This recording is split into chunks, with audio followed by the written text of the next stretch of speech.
ఈ కార్యక్రమ నిర్వాహకులు ఓన్లీ నాగకిషోర్ యాదవ్ గారు, వారి మిత్ర బృందానికి హృదయపూర్వక ధన్యవాదాలు తెలుపుకుంటూ ఈరోజు ఒక మంచి కార్యక్రమానికి శ్రీకారం చుట్టారు. వాళ్ళు ఒక్కరోజు సమయంలో ఇంతమందిని బీసీ నాయకుల్ని, యాదవ్ సోదరుల్ని, ఇతర పెద్దలందరూ కూడా ఆహ్వానించడం ఇది ఒక శుభ సూచకం.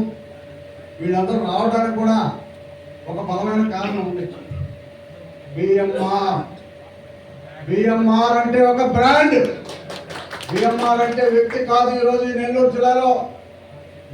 జిల్లాలో విశాఖపల్లి నుంచి, అమరావతి నుంచి, ఉమ్మడి హైదరాబాద్ నుంచి ఈరోజు ఢిల్లీ దాకా బిఎంఆర్ అంటే ఒక వ్యక్తి కాదు, ఒక శక్తి.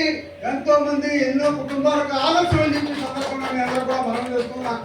ఇప్పుడే సురేంద్ర చెప్పాడు, మా బొమ్మి సురేంద్ర ఆయనకు ఎంతో మంది సహాయం చేశాడని. బొమ్మి సురేంద్ర ఒక విద్యార్థిని చూశాడు, కొన్ని వందల మంది విద్యార్థులు చదివించినటువంటి ఘనత బిఎంఆర్ గారిది.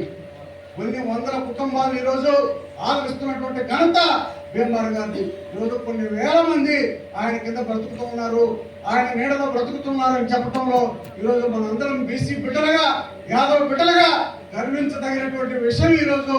అందుకే ఇంతమంది ఈరోజు ఇక్కడ చేరడం కూడా జరిగింది. వీళ్ళకి ఎవరు ఫోన్లు చేసి చెప్పింది కూడా కాదు. వీళ్ళు గ్రూపుల్లో చూసి బిఎంఆర్ సన్మానం అంటే మనకు మనం సన్మానం చేసుకున్నట్టు అనేటటువంటి ఒక మంచి ఉద్దేశంతో ఇంతమంది ఇక్కడ చేరడం ఇది ఒక శుభ సూచకం. అందుకే ఈరోజు వేదా మస్తానరావు యాదవ్ గారు ఎన్నో ఉన్నత పదవులు ఆశించాలి. ఆయన రాబో రోజుల్లో ఈ నెల్లూరు జిల్లానే కాకుండా ఆంధ్ర రాష్ట్రంలో, ఈ దేశంలో కీలకమైనటువంటి వ్యక్తిగా ఎదగాలి. మనందరికీ అండగా ఉండాలి. మనలాంటి బడుగు బలహీన వర్గాలందరికీ కూడా ఆయన ఆశా జ్యోతిగా, పేద వర్గాలకు అండగా, బలహీన ప్రజలకు అండగా ఆయన ఉండాలి. ఆయన ఆశీస్సులు ఈ యొక్క నెల్లూరు జిల్లాలో ఉన్నటువంటి ప్రతి బీసీ సోదరుడు కూడా ఉండాలని చెప్పి సందర్భంగా కోరుకుంటూ, సోదరుడు ఇప్పటికే టమ్ కొడతా ఉన్నాడు.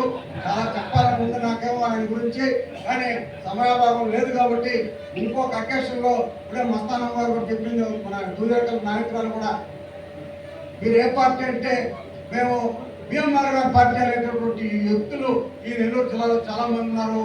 వారిలో కూడా నేను ఒకరిని చెప్పి ఈ సందర్భంగా నేను మనం చేసుకుంటూ ఈ అవకాశం కల్పించినటువంటి మా నాగకిషోరు, రమణయ్య, మీ సోదరులందరూ కూడా మరొకసారి ధన్యవాదాలు తెలుపుకుంటూ, మీ అందరికీ కూడా హృదయపూర్వక నూతన సంవత్సర సంక్రాంతి శుభాకాంక్షలు తెలుపుకుంటూ, బిఎంఆర్ గారు ఈ దేశ రాజకీయాల్లో ఎప్పుడూ చిరస్థాయిగా మనం ముందుండాలని చెప్పి మీ అందరి ఆశీర్వాదం కూడా ఆయన ఇవ్వాలని చెప్పి సందర్భంగా కోరుకుంటూ సెలవు తీసుకుంటున్నా. జై హింద్.